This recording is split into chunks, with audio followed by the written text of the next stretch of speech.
O dia em que meu filho disse que eu deveria ter vergonha de morar de aluguel foi o dia em que decidi que nunca mais imploraria por respeito.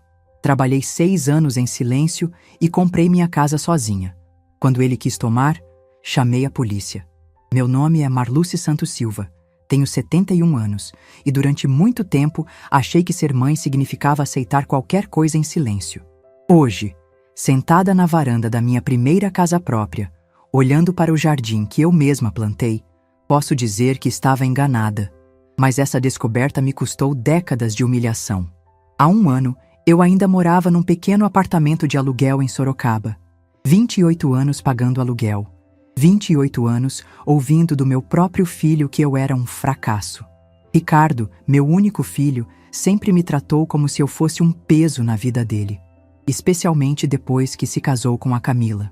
Era um domingo quente de março quando tudo mudou. Lembro como se fosse ontem. Eu tinha preparado um almoço especial porque o Ricardo tinha avisado que vinha me visitar com a família. Passei a manhã toda na cozinha. Fiz aquele frango assado que ele gostava quando era criança, farofa, salada de batata. Arrumei a mesa pequena do meu apartamento com a toalha bordada que eu mesma fiz. Quando eles chegaram, eu estava radiante. Fazia tempo que não via minha netinha, a Luísa, de 12 anos. Ela é uma menina doce, mas sempre muito quieta quando está perto do pai. A Camila, minha nora, entrou cumprimentando de forma educada, mas eu percebi aquele olhar. Sabe aquele olhar que a gente conhece?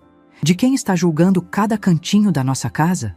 Sentamos para almoçar e eu estava tentando criar um ambiente gostoso, perguntando sobre a escola da Luísa, sobre o trabalho do Ricardo. Ele mal respondia, mexia no celular o tempo todo. A Camila ficava fazendo comentários sobre a comida, mas não eram elogios. Ai, sogra, a senhora põe muito sal. Nossa, que óleo pesado, esse tipo de coisa. Depois do almoço, quando eu estava recolhendo a mesa, a Luísa foi ao banheiro. Foi nesse momento que o Ricardo levantou da cadeira e falou uma coisa que ainda ecoa na minha cabeça. Mãe, a senhora não tem vergonha de morar nesse lugar? Eu parei com os pratos na mão. Olhei para ele sem entender direito o que estava acontecendo. Ele continuou. A Camila fica constrangida de vir aqui. Olha essa cozinha, mãe. Olha esse banheiro. A senhora tem 70 anos e ainda mora de aluguel. Senti algo gelado descendo pela minha espinha. A Camila estava parada ao lado dele, balançando a cabeça em concordância. Eu tentei explicar. Filho, você sabe que depois que seu pai morreu, tive que me mudar para um lugar menor. Estou juntando dinheiro para... Mas ele não queria ouvir. Ele queria humilhar mesmo. Mãe, todas as pessoas da nossa idade já conquistaram alguma coisa na vida. A senhora só sabe reclamar e se vitimizar. Quando a senhora for morar no asilo, pelo menos não vai passar essa vergonha. Asilo. Ele falou em asilo na frente da própria filha. A Luísa voltou do banheiro nesse momento e percebeu que alguma coisa estava errada. O silêncio pesou no ar. Eu ainda estava com os pratos na mão, tremendo. A Camila então falou com aquela voz doce e venenosa. Sogra, o Ricardo está certo. A senhora precisa se esforçar mais. Não pode ficar acomodada a vida toda. Acomodada? Eu que trabalhava desde os 18 anos? Eu que criei meu filho sozinha depois que fiquei viúva? Eu que sempre fiz de tudo para dar o melhor para a família? Mas naquele momento, olhando para os dois na minha mesa, comendo a comida que eu preparei com tanto carinho, eu entendi que para eles eu nunca seria suficiente. Eles foram embora logo depois, levando a Luísa que me deu um abraço apertado antes de sair. Eu percebi que ela estava triste, mas não podia fazer nada. Fiquei sozinha naquele apartamento, olhando para a mesa desarrumada, para os pratos que ainda precisavam ser lavados. Sentei na minha poltrona velha e chorei. Chorei por horas, mas quando as lágrimas secaram, algo diferente nasceu dentro de mim. Não era raiva, era uma clareza gelada, uma determinação que eu nunca tinha sentido antes. Olhei ao redor do meu pequeno apartamento e pensei, Marluce, você tem 2 opções. Ou você aceita que vai morrer sendo tratada como um estorvo, ou você muda essa história. Naquela noite, deitada na minha cama, eu tomei uma decisão que mudaria completamente o rumo da minha vida. Não disse para ninguém, nem para a dona Conceição, minha vizinha e única amiga verdadeira. Guardei segredo, porque sabia que se alguém soubesse, tentariam me convencer de que eu era louca. Mas eu não estava louca. Eu estava lúcida pela primeira vez em décadas. E essa lucidez me deu a força que eu precisava para começar a maior batalha da minha vida. Conquistar finalmente minha casa própria e mostrar para o meu filho que ele havia subestimado completamente a força da sua mãe. O que ele não sabia é que eu já vinha juntando dinheiro há anos. Que cada real economizado, cada sacrifício feito, cada trabalho extra aceito era um tijolo a mais na construção do meu sonho. E depois daquela humilhação, eu decidi que não pararia por nada nesse mundo até conseguir as chaves da minha própria casa. Na segunda-feira seguinte àquela humilhação, acordei às 5 da manhã com uma determinação que não sentia há anos. Enquanto o mundo ainda dormia, eu já estava de pé, fazendo as contas na mesa da cozinha. Peguei todos os meus extratos bancários, minhas anotações de gastos e calculei exatamente quanto eu precisava para dar entrada numa casa. Durante todos esses anos morando de aluguel, eu sempre soube que um dia compraria minha casa própria. Desde que o Antônio morreu, há 29 anos, essa era a minha meta. Mas agora, depois do que o Ricardo me disse, isso não era mais apenas um sonho. Era uma questão de dignidade. Tomei meu café preto, como sempre fazia para economizar açúcar, e saí para caminhar pelo bairro. Era março, o ar estava fresco, e eu observei as casas que passava com outros olhos. Cada portão, cada jardim, cada janela acesa me lembravam do que eu queria conquistar. Não era apenas um teto sobre a cabeça, era minha independência. Quando o Antônio faleceu aos 48 anos, eu tinha 42, e o Ricardo era um jovem de 23 anos, recém-formado em administração. O Antônio deixou algumas dívidas que me obrigaram a sair do apartamento onde morávamos e me mudar para um lugar menor e mais barato. Foi um período muito difícil, mas eu encarei como um recomeço. Naquela época, comecei a trabalhar como auxiliar de cozinha numa padaria do centro da cidade. O salário não era muito, mas me dava independência. À noite, eu fazia trabalhos extras em casa, vendia salgadinhos por encomenda para festas, fazia doces para revender, preparava marmitas para alguns vizinhos que trabalhavam fora. Cada centavo que sobrava, eu guardava numa poupança que abri especificamente para comprar minha casa. O Ricardo, naqueles primeiros anos depois da morte do pai, ainda era carinhoso comigo. Ele vinha jantar em casa aos domingos, me contava sobre o trabalho, sobre as namoradas que apareciam e desapareciam. Eu gostava daqueles momentos, sentia que ainda tinha uma família. Mas as coisas começaram a mudar quando ele conheceu a Camila. Ela era secretária na empresa onde ele trabalhava, uma moça bonita, bem arrumada, de família com mais condições financeiras. Desde o início, percebi que ela não aprovava muito nossa proximidade. As visitas do Ricardo foram ficando mais espaçadas. Quando eles começaram a namorar sério, ele passou a aparecer menos em casa. Sempre tinha alguma desculpa: compromisso com a família dela, viagem de fim de semana, jantar com os amigos. Eu entendia, claro. Um homem jovem tem sua vida, seus planos. Quando eles se casaram, o Ricardo tinha 40 anos e eu 62. Foi uma festa linda, num salão elegante que a família da Camila pagou. Eu me esforcei para dar um presente bonito. Comprei um jogo de panelas caríssimo que vi numa vitrine e que consumiu quase 3 meses da minha poupança. Valeu a pena ver o sorriso do meu filho. Mas logo depois do casamento, as coisas mudaram de vez. A Camila começou a fazer comentários sutis sobre minha condição de vida. Ai, sogra, a senhora devia procurar um apartamento melhor. Nossa, sogra, que bairro perigoso. Sogra, a senhora não quer que eu ajude a escolher uma roupa mais adequada? Eu sempre respondia educadamente, mas por dentro doía. Sentia que estava sendo julgada o tempo todo. Não apenas por onde eu morava, mas por como eu me vestia, por como eu falava, por como eu vivia. Para ela, eu era sempre inadequada. O Ricardo, que antes me defendia quando alguém falava mal de mim, começou a concordar com a esposa. Mãe, a Camila tem razão, ele dizia. A senhora precisa se cuidar mais, se arrumar melhor. Como se eu não me cuidasse, como se eu não me esforçasse para sempre estar bem apresentada. Quando a Luísa nasceu, pensei que as coisas melhorariam. Uma neta sempre traz união para a família, não é? E realmente nos primeiros anos foi assim. Eu cuidava da Luísa enquanto a Camila trabalhava meio período. Aquela menininha era minha alegria, minha razão de acordar feliz todo dia. Eu cantava cantigas de roda para ela, ensinava palavrinhas, fazia papinhas especiais. A Luísa me chamava de Vovó Lucy, com aquela voz docinha que derretia meu coração. Nos fins de semana, eu levava ela para o parque, comprávamos sorvete, ela me contava sobre os desenhos que assistia, mas conforme ela foi crescendo, percebi que estavam limitando nosso contato. De repente, a Camila começou a dizer que a Luísa tinha muita lição de casa, muitos cursos, muitas atividades. Ah, sogra, hoje não vai dar, a Luísa tem inglês. Ai, sogra, ela tem que estudar para a prova. Sogra, ela vai na festa de aniversário da coleguinha. As visitas ficaram mais raras, mais rápidas, mais formais. Eu entendia o que estava acontecendo. Eles estavam me afastando da minha própria neta. Não de forma agressiva, mas de forma sutil, constante. Como se eu fosse uma má influência para a menina. Durante todos esses anos, mantive minha rotina de trabalho e economia. Saía de casa às 7 da manhã, trabalhava na confecção até às 5 da tarde e à noite ainda fazia meus trabalhos extras. Fins de semana eram para a limpeza da casa, feira e mais trabalhos de costura. Nunca reclamei da minha vida para ninguém. Sempre fui independente, sempre paguei minhas contas em dia, sempre me virei sozinha. Mas na cabeça do Ricardo e da Camila, eu era apenas a velha coitada que morava de aluguel. A mãe fracassada que não conseguiu prosperar na vida. A sogra inconveniente que sempre estava precisando de alguma coisa.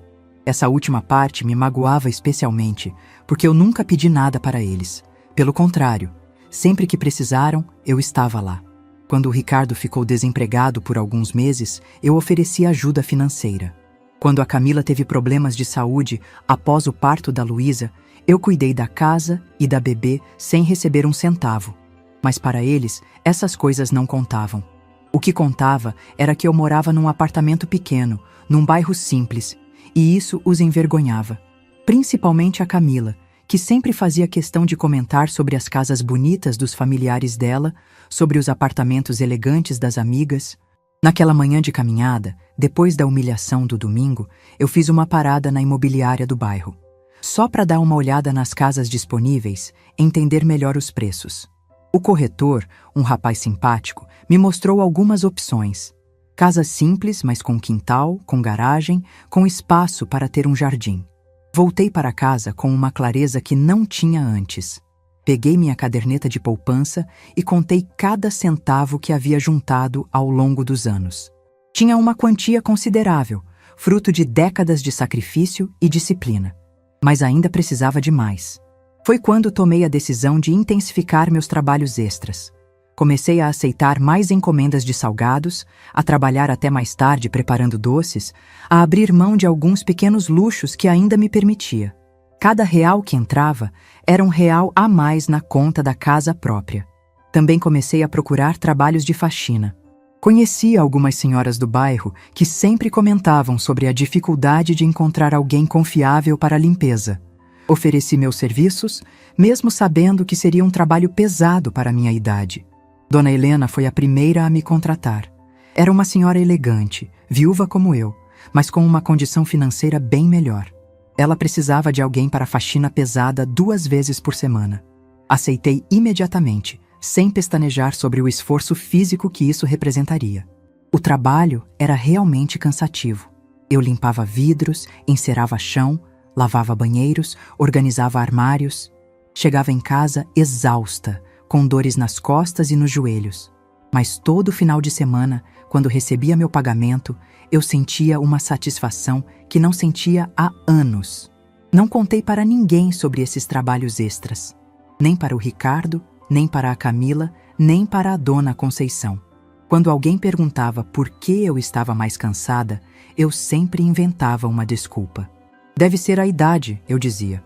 Estou dormindo mal ou deve ser o tempo. Aos poucos, consegui outros trabalhos. Através da dona Helena, conheci outras famílias que precisavam de ajuda. Em pouco tempo, eu estava trabalhando como diarista 4 dias por semana, além do meu emprego fixo na padaria. Era uma rotina exaustiva, mas cada centavo que juntava me deixava mais perto do meu objetivo. Durante 6 anos, mantive essa disciplina. 6 anos acordando às 5 da manhã, trabalhando até tarde, economizando em tudo que podia, sonhando com o dia em que teria as chaves da minha própria casa. O Ricardo e a Camila não faziam ideia do que eu estava planejando. Nas poucas vezes que me visitavam, eu sempre parecia a mesma pessoa de sempre. A mãe simples, a sogra conveniente, a avó que morava no apartamento pequeno e que eles podiam humilhar quando quisessem. Mas por dentro, eu estava me transformando. Cada dia de trabalho, cada real economizado, cada sacrifício feito me tornava mais forte, mais determinada. Eu não estava apenas juntando dinheiro para uma casa. Estava juntando coragem para reconquistar minha dignidade. Foi numa tarde de dezembro de 2023 que eu finalmente tive a certeza de que estava pronta para dar o próximo passo. Estava voltando da casa da Dona Helena, cansada, mas satisfeita com mais um dia de trabalho, quando parei na frente da imobiliária que sempre observava nas minhas caminhadas. O corretor, seu Valmir, me reconheceu das várias vezes que havia passado por ali ao longo dos anos e me cumprimentou com um sorriso. Dona Marluce, como está? Ainda interessada em comprar uma casa? Respirei fundo e respondi: estou pronta para ver as opções novamente. Naquele momento, senti algo que nunca havia experimentado antes. Era uma mistura de nervosismo e empolgação, mas principalmente uma confiança inabalável. Durante todos esses 6 anos, eu havia juntado uma quantia que nem eu mesma acreditava ser possível. Cada trabalho extra, cada centavo economizado, cada sacrifício havia valido a pena. Seu Valmir me mostrou 3 casas naquela tarde. A primeira era pequena demais, a segunda ficava num bairro muito afastado, mas a terceira era perfeita. Uma casa simples, mas com 2 quartos, sala, cozinha, banheiro e um quintal dos sonhos. Tinha até uma pequena área de serviço e uma vaga para carro. Esta aqui está sendo vendida por uma família que se mudou para São Paulo, explicou seu Valmir. Eles estão com pressa para vender, então o preço está bem em conta. Quando ele me disse o valor, meu coração acelerou. Eu tinha exatamente o que precisava para dar a entrada e ainda sobraria um dinheirinho para a documentação. Caminhei pelo quintal imaginando onde plantaria minhas flores, onde colocaria um varal, onde faria uma pequena horta. Entrei nos quartos pensando em como seria acordar numa casa que fosse realmente minha. Não mais aluguel, não mais proprietário, não mais medo de ter que me mudar. Seria minha para sempre. Eu quero esta casa, disse para seu Valmir com uma firmeza que surpreendeu até a mim mesma. Ele sorriu e me explicou todo o processo. Documentação, financiamento da parte restante, vistoria, escritura. Parecia complicado, mas eu estava determinada. Naquela noite, sozinha no meu apartamento, olhei ao redor com outros olhos. Logo eu estaria me despedindo daquelas paredes, daquele teto baixo, daqueles vizinhos barulhentos. Não que eu não fosse grata por ter tido um lugar para morar todos esses anos, mas agora eu estava prestes a conquistar algo que era só meu. Nos dias seguintes, mergulhei na papelada necessária. Descobri que comprar uma casa é um processo longo e cheio de detalhes. Certidões, comprovantes de renda, análise de crédito, avaliação do imóvel. Cada documento que eu entregava era um passo mais perto do meu sonho. O que mais me impressionava era como eu me sentia diferente. Caminhava mais ereta, falava com mais confiança, sorria mais. Era como se o simples fato de estar comprando minha casa já tivesse me transformado numa pessoa nova. Uma pessoa que merecia respeito. Durante todo esse processo, mantive absoluto sigilo. Nem a Dona Conceição, minha vizinha querida, sabia do que estava acontecendo. Quando ela perguntava por que eu estava saindo mais, inventava desculpas sobre consultas médicas ou compras no centro. Não era que eu não confiasse nela, mas queria que fosse uma surpresa para todo mundo. O Ricardo continuou com suas visitas esporádicas e comentários desrespeitosos. Numa dessas visitas, em janeiro, ele trouxe a Camila e a Luísa para almoçar. Durante a refeição, a Camila fez um comentário que me marcou. Ai, sogra, a senhora já pensou em se mudar para um daqueles conjuntos habitacionais para idosos? Dizem que é bem baratinho. Eu mastiguei minha comida em silêncio, mas por dentro estava sorrindo. Se ela soubesse que em poucos meses eu estaria morando numa casa própria, numa rua tranquila, com quintal e tudo, mas preferi guardar minha alegria para mim mesma. Em janeiro de 2024, recebi a notícia que estava esperando. Meu financiamento havia sido aprovado. Seu Valmir me ligou numa manhã de segunda-feira, logo cedo, com a boa notícia. Parabéns, dona Marluce. A senhora pode assinar o contrato na sexta-feira. Quando desliguei o telefone, comecei a chorar. Não de tristeza, mas de uma alegria tão intensa que não conseguia conter. Aos 70 anos, depois de décadas sonhando, eu finalmente teria minha casa própria. Não herdada, não emprestada, não alugada. Comprada com o suor do meu trabalho e a força da minha determinação. A assinatura do contrato foi um dos momentos mais emocionantes da minha vida. Estar ali no cartório, assinando papel por papel, sabendo que cada assinatura me aproximava da realização do meu maior sonho. O tabelião, um senhor de meia idade, me parabenizou. A senhora deve estar muito feliz, dona Marluce. Uma conquista e tanto. E eu estava mesmo. Radiante, realizada, orgulhosa de mim mesma de uma forma que nunca havia sentido antes. Durante toda a minha vida, eu havia sido definida em relação aos outros. Esposa do Antônio, mãe do Ricardo, sogra da Camila, avó da Luísa. Agora, pela primeira vez, eu era simplesmente Marluce, proprietária da sua própria casa. O processo de mudança foi outro capítulo especial. Comecei a embalar minhas coisas com um cuidado especial, separando o que levaria para minha nova vida. Alguns móveis velhos ficaram para trás, outros ganharam vida nova com uma reforma que eu mesma fiz. Queria que tudo na casa nova fosse perfeito. Dona Conceição ficou surpresa quando viu as caixas. Marluce, você não me contou que ia se mudar. Eu sorri e disse: é uma surpresa, Conceição. Estou indo para um lugar melhor. Ela ficou curiosa, mas eu apenas disse que ela seria a primeira a visitar minha nova casa. Durante as últimas semanas no apartamento, eu me pegava observando cada detalhe, guardando na memória aquele lugar que havia sido meu lar por tanto tempo. Não era rancor que eu sentia, mas uma gratidão misturada com alívio. Gratidão por ter tido um teto sobre a cabeça durante todos esses anos, e alívio por finalmente estar partindo para algo melhor. A mudança foi marcada para uma quinta-feira de março. Contratei um caminhão pequeno e 2 rapazes para me ajudar. Quando chegamos na casa nova, com a chave finalmente na minha mão, senti uma emoção indescritível. Abri a porta devagar, como se fosse um ritual sagrado. Bem-vinda à sua casa, dona Marluce, disse um dos rapazes da mudança, e eu quase chorei novamente. Minha casa. Essas 2 palavras nunca haviam soado tão bonitas. Os primeiros dias na casa nova foram de pura felicidade. Acordar sabendo que cada parede, cada janela, cada centímetro daquele lugar era meu.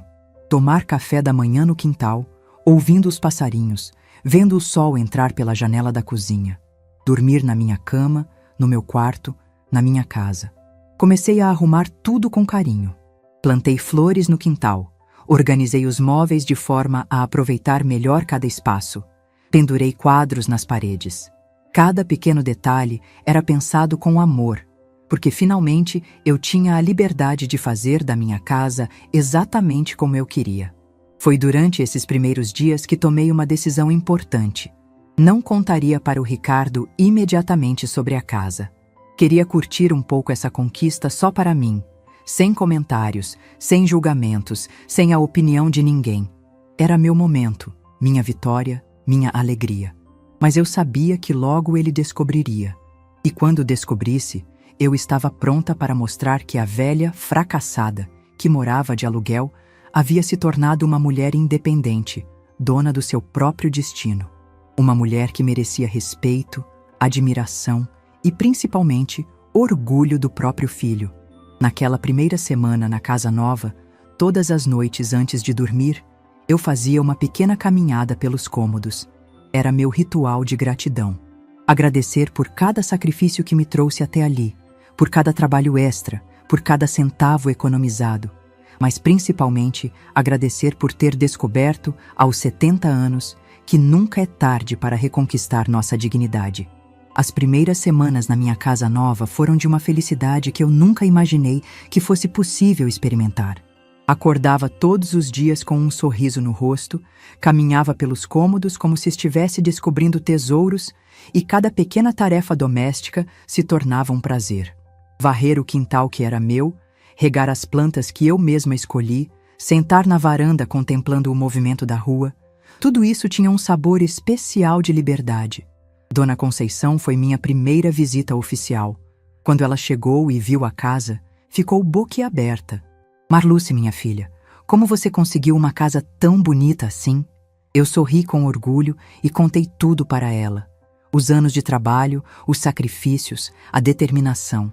Ela chorou de emoção e me abraçou forte. Você é um exemplo para todas nós, Marluce. Uma guerreira de verdade. Ter o reconhecimento da Dona Conceição me fez perceber o quanto eu havia mudado. Não era mais a mulher que aceitava humilhações em silêncio. Era alguém que havia conquistado algo importante através do próprio esforço. E isso me dava uma dignidade que ninguém poderia tirar de mim.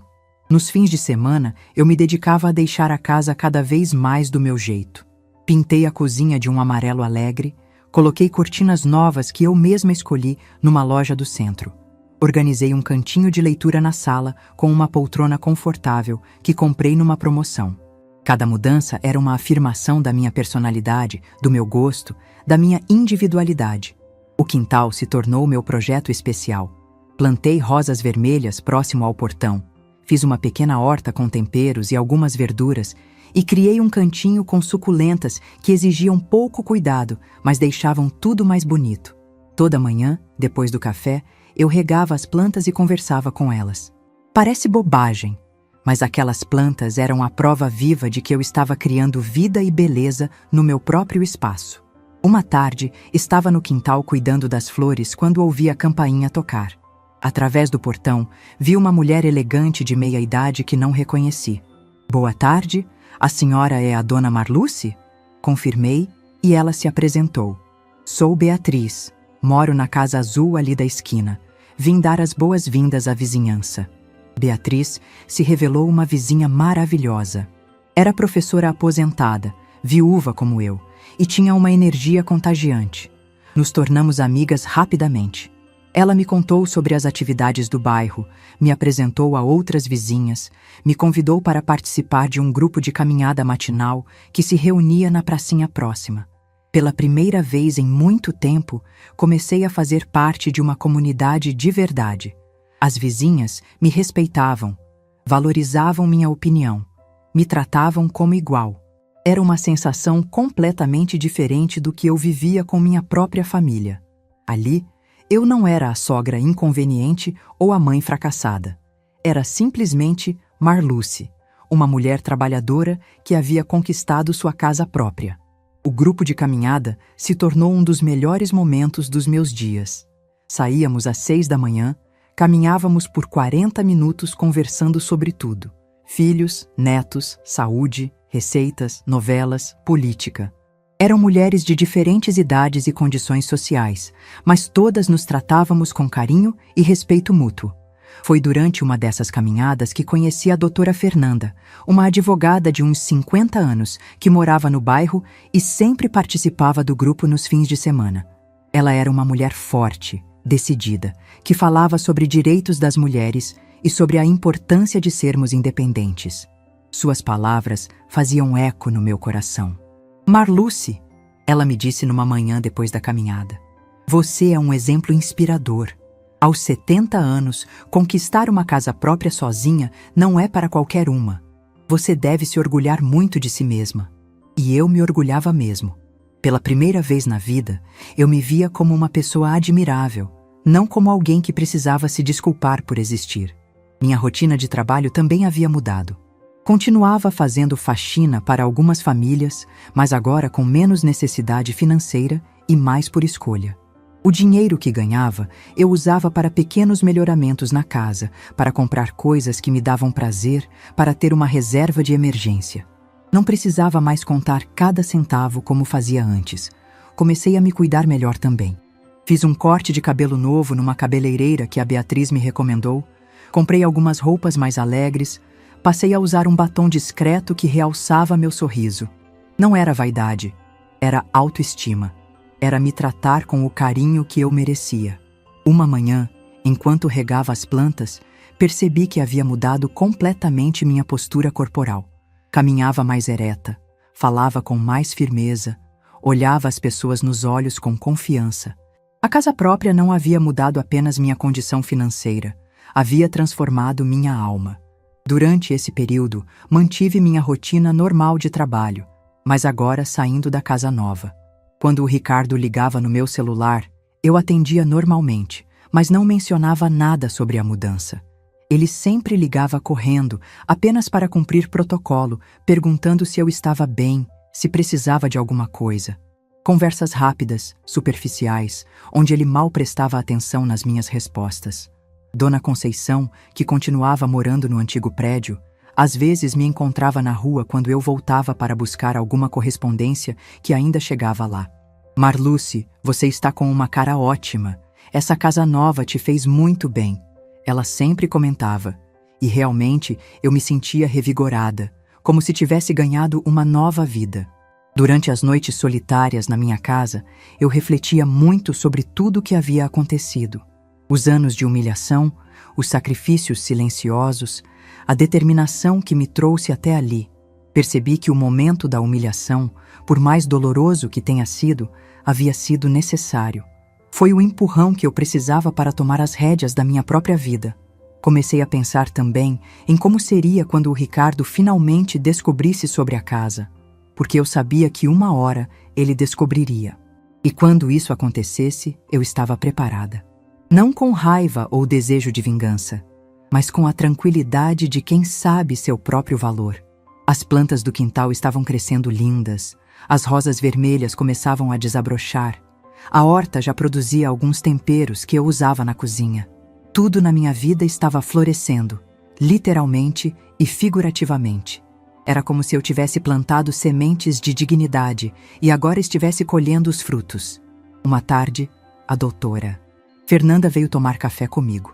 Enquanto caminhávamos pelo quintal, admirando as plantas, ela me fez uma pergunta que me marcou profundamente.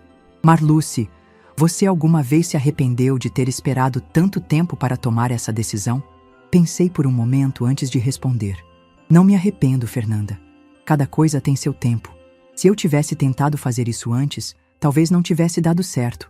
Eu precisava estar forte o suficiente para aguentar os 6 anos de trabalho pesado. Precisava estar madura o suficiente para valorizar o que conquistei.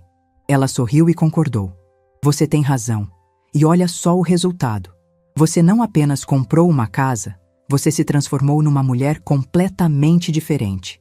Mais forte, mais confiante, mais feliz. E era verdade. Eu era uma mulher completamente nova. Uma mulher que não aceitaria mais desrespeito de ninguém, nem mesmo do próprio filho. Uma mulher que havia descoberto sua própria força e não pretendia abrir mão dela nunca mais. Foi numa manhã de sábado que tudo começou a mudar novamente. Eu estava no quintal podando as rosas quando ouvi o barulho de um carro parando na frente de casa. Olhei pelo portão e senti meu coração acelerar. Era o Ricardo dirigindo, com a Camila no banco do passageiro e a Luísa no banco de trás.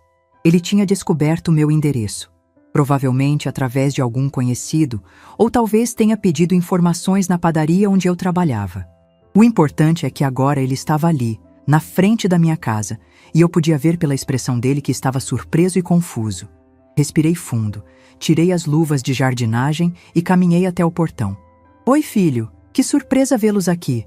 Minha voz saiu mais firme do que eu esperava. Ele saiu do carro com cara de quem não estava entendendo nada. Mãe, que casa é essa? Você está trabalhando aqui? A pergunta dele me fez sorrir por dentro. Ele simplesmente não conseguia imaginar que aquela casa fosse minha. Para ele, era impossível que a velha fracassada tivesse uma casa tão bonita. Esta é minha casa, Ricardo. Minha casa própria. Falei essas palavras devagar, saboreando cada sílaba. A expressão dele mudou completamente. Passou de confusão para incredulidade, depois para algo que parecia ser inveja. A Camila desceu do carro e veio em nossa direção, olhando a casa de cima a baixo com aquela cara de quem está avaliando cada detalhe. Nossa, sogra, que casa linda! Como a senhora conseguiu? A pergunta dela soou mais como uma investigação policial do que genuína curiosidade. Trabalhando, Camila. Trabalhando muito e guardando cada centavo durante anos. Abri o portão e os convidei para entrar. A Luísa me deu um abraço apertado. Ela havia crescido ainda mais e estava se tornando uma adolescente linda. Vovó Lucy, sua casa é muito bonita. Ela sussurrou no meu ouvido. E eu senti que ela estava genuinamente feliz por mim. Enquanto caminhávamos pela casa, eu observava as reações de cada um. A Luísa estava encantada com tudo, especialmente com o quintal florido. A Camila fazia comentários que pareciam elogios, mas eram claramente investigações. Que móveis novos, sogra! Deve ter custado uma fortuna. Nossa, esse piso é muito bonito. Deve ser caro de manter. O Ricardo, por sua vez, estava visivelmente incomodado. Caminhava pela casa em silêncio, observando cada cômodo com uma expressão que eu não conseguia decifrar completamente. Não era felicidade pela conquista da mãe, isso eu tinha certeza. Preparei um café para todos e nos sentamos na varanda. Foi quando o Ricardo finalmente explodiu. Mãe, eu não estou entendendo nada. Como a senhora comprou uma casa dessas? Onde a senhora arranjou dinheiro para isso? Sua pergunta me irritou profundamente, mas mantive a calma. Ricardo, eu sempre trabalhei. Durante todos esses anos que vocês achavam que eu estava acomodada, eu estava juntando dinheiro. Fazia faxinas, vendia salgados, economizava cada centavo. Foram 6 anos de muito trabalho para conseguir isso. A Camila quase cuspiu o café. 6 anos? A senhora estava fazendo faxina e não contou para nós?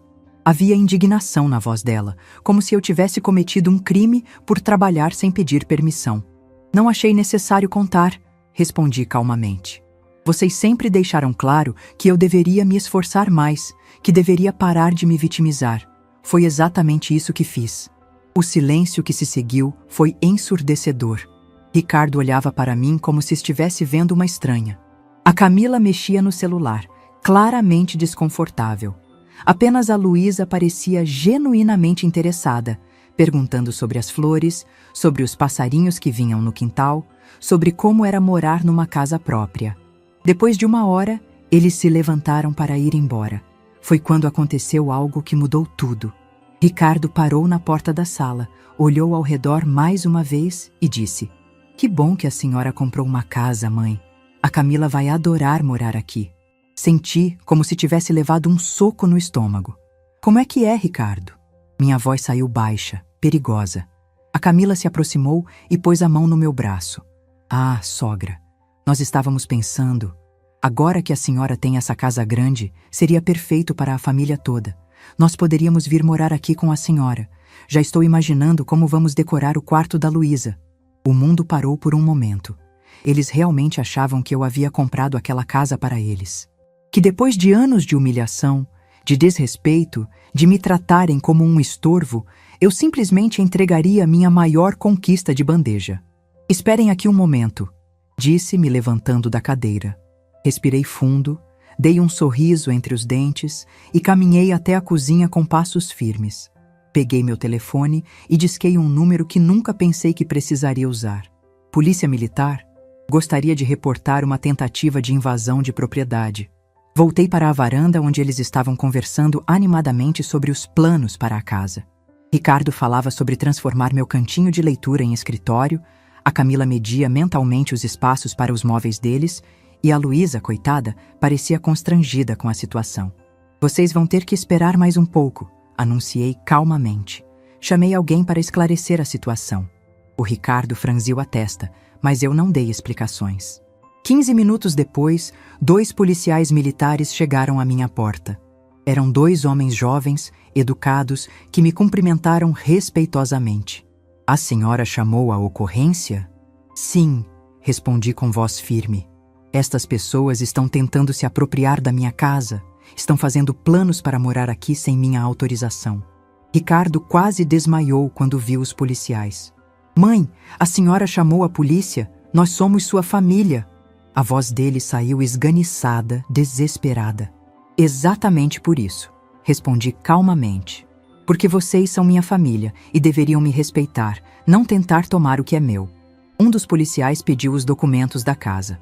Mostrei toda a papelada, escritura, IPTU, comprovantes de pagamento. Estava tudo em meu nome, tudo legalizado. O policial olhou para Ricardo e Camila. Os senhores moram aqui? Não, mas... começou a Camila. Então não tem direito algum sobre esta propriedade, cortou o policial. A senhora? Ele se dirigiu a mim. Deseja que eles se retirem? Sim, respondi sem hesitar. E quero que fique registrado que eles tentaram se apropriar da minha casa. Acho que nossa conversa terminou aqui, disse, me levantando. Podem ir embora. Quando vocês aprenderem a me tratar com respeito, serão bem-vindos para uma visita. Para uma visita apenas. Ricardo tentou argumentar. Mãe, a senhora está sendo injusta. Nós somos sua família. Família verdadeira não humilha, respondi, olhando diretamente nos olhos dele. Família verdadeira não menospreza. Família verdadeira apoia e se orgulha das conquistas um do outro. Vocês nunca foram minha família de verdade. Foram apenas pessoas que se aproveitaram da minha bondade. Depois que os policiais saíram e o carro do Ricardo desapareceu na esquina, eu me sentei na minha poltrona da varanda e respirei profundamente. O silêncio que se seguiu não era vazio. Era repleto de dignidade recuperada. Pela primeira vez em décadas, eu havia posto limites e os defendido até o fim. A Beatriz apareceu no portão minutos depois, preocupada. Ela havia visto a viatura policial e queria saber se estava tudo bem. Contei para ela o que havia acontecido e sua reação me surpreendeu. Em vez de ficar chocada, ela bateu palmas. Marluce, você foi perfeita. Há quanto tempo eles precisavam ouvir isso? Naquela noite, sozinha na minha casa, fiz algo que não fazia há anos. Abri uma garrafa de vinho que tinha guardado para uma ocasião especial. Brinquei comigo mesma para o jardim iluminado pelo luar e brinquei. A minha nova vida, Marluce. Você conseguiu. Nos dias que se seguiram, senti uma paz que não conhecia. Acordava sem aquela sensação de que algo estava faltando, sem a angústia constante de não ser suficiente para ninguém. Minha casa, meu quintal, minha vida, tudo era genuinamente meu, conquistado com suor e determinação. O Ricardo tentou me ligar algumas vezes durante a semana. As primeiras chamadas eu não atendi. Quando finalmente atendi, ele começou com aquela voz manipuladora que eu conhecia bem. Mãe, a senhora exagerou. Chamar a polícia para a própria família? Ricardo, respondi calmamente. Você e a Camila entraram na minha casa e começaram a fazer planos para morar aqui sem nem me perguntar. Isso tem nome. Tentativa de apropriação. Se vocês fossem estranhos, eu teria feito a mesma coisa. Houve silêncio do outro lado da linha. Então, ele tentou outra abordagem. Mas, mãe, a Luísa ficou traumatizada. Ela não entendeu por que a senhora fez aquilo. Essa foi a gota d'água. Não use minha neta para me chantagear, Ricardo. A Luísa ficou constrangida porque vocês a colocaram numa situação constrangedora. Ela teve que presenciar os pais tentando tomar a casa da própria avó. Durante as semanas seguintes, estabeleci uma rotina que me trazia uma felicidade silenciosa. Acordava cedo, cuidava do jardim, tomava café na varanda lendo um livro. Às vezes, a dona Conceição vinha me visitar. Outras vezes, era a Beatriz ou alguma das vizinhas do grupo de caminhada. Minha casa se tornou um ponto de encontro para mulheres que, como eu, valorizavam independência e amizade verdadeira. A doutora Fernanda passou a ser uma visitante frequente. Numa dessas visitas, ela me trouxe uma notícia interessante. Marluce, você sabia que sua história está inspirando outras mulheres do bairro? A dona Rosa, que mora ali na rua de cima, me contou que decidiu voltar a estudar depois de ouvir sua história. Ela disse que se você conseguiu comprar uma casa aos 70 anos, ela pode conseguir seu diploma aos 65. Fiquei emocionada. Nunca imaginei que minha jornada poderia inspirar alguém. Durante toda a minha vida, eu me via como alguém comum, sem nada de especial para oferecer. Descobrir que minha luta havia tocado outras pessoas me fez sentir que tudo havia valido a pena. Um mês depois do episódio com a polícia, a Luísa apareceu sozinha na minha porta. Era uma tarde de sábado e ela chegou de ônibus. Meu coração se apertou ao vê-la. Estava mais magra, com olhos tristes. Vovó Lucy, posso conversar com a senhora? Preparei um lanche especial para ela e nos sentamos no quintal. Foi quando ela me contou o que estava acontecendo em casa. Mamãe e papai ficaram muito bravos depois daquele dia. Eles falam que a senhora é ingrata, que não liga para a família. Mas eu não concordo com eles, vovó. Peguei a mão dela nas minhas. Luísa, você é velha o suficiente para entender algumas coisas. Quando seus pais vieram aqui, eles não perguntaram se eu gostaria de morar com vocês. Eles simplesmente decidiram que iriam morar na minha casa. Isso é justo? Ela balançou a cabeça negativamente. Não, vovó. E eu sei que eles sempre falam mal da senhora. Dizem que a senhora é fracassada, que nunca conseguiu nada na vida. Mas olha só sua casa. Você conseguiu sim e sozinha. Conversamos por horas. Expliquei para ela sobre respeito, sobre limites, sobre como é importante uma pessoa lutar pelos próprios sonhos. Ela me ouviu com atenção e, quando foi embora, me deu um abraço apertado. Vovó, eu tenho orgulho da senhora. E quando eu crescer, quero ser forte como a senhora. Aquelas palavras me marcaram profundamente. Se a única coisa boa que saísse de toda essa situação fosse mostrar para minha neta que uma mulher pode ser forte e independente, já teria valido cada sacrifício. Durante os meses que se seguiram, o Ricardo tentou várias abordagens para me convencer a voltar ao normal. Mandou flores no meu aniversário com um cartão pedindo desculpas. Ligou fingindo estar preocupado com minha saúde. Chegou até a aparecer na padaria onde eu trabalhava, tentando me convencer na frente dos meus colegas. Mas eu havia mudado definitivamente. Não era mais a mulher que aceitava migalhas de afeto em troca de humilhação. Tratava o Ricardo com educação quando necessário, mas sem abrir mão da minha dignidade. Quando ele ligava, eu atendia, conversava normalmente, mas não cedia às suas manipulações.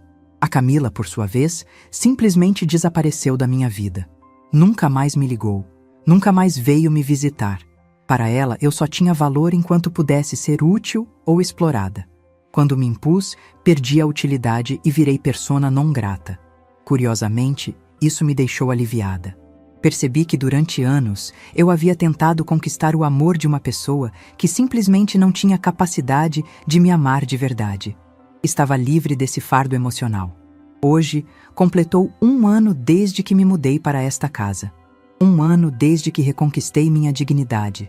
Estou sentada na minha varanda, contemplando o jardim que floresce cada dia mais bonito, e posso dizer com certeza, foi a melhor decisão da minha vida. Minha rotina agora é preenchida por coisas que me dão prazer verdadeiro. O grupo de caminhada matinal, o cuidado com as plantas, as conversas com vizinhas queridas, os livros que leio sem pressa, o café que tomo saboreando cada gole. Pequenos prazeres que, durante anos, eu não me permitia ter. O Ricardo ainda tenta, de vez em quando, voltar à vida de antes. Mas aprendeu que comigo agora é diferente. Sou educada, sou carinhosa quando ele demonstra respeito genuíno, mas não aceito mais desrespeito de forma alguma. A Luísa vem me visitar regularmente, sempre sozinha ou acompanhada da dona Conceição. Nossa relação se fortaleceu muito. Ela me vê agora não como a avó coitada, mas como a avó forte, independente, que lutou por seus sonhos e conseguiu realizá-los. Às vezes, nas tardes silenciosas, reflito sobre toda essa jornada.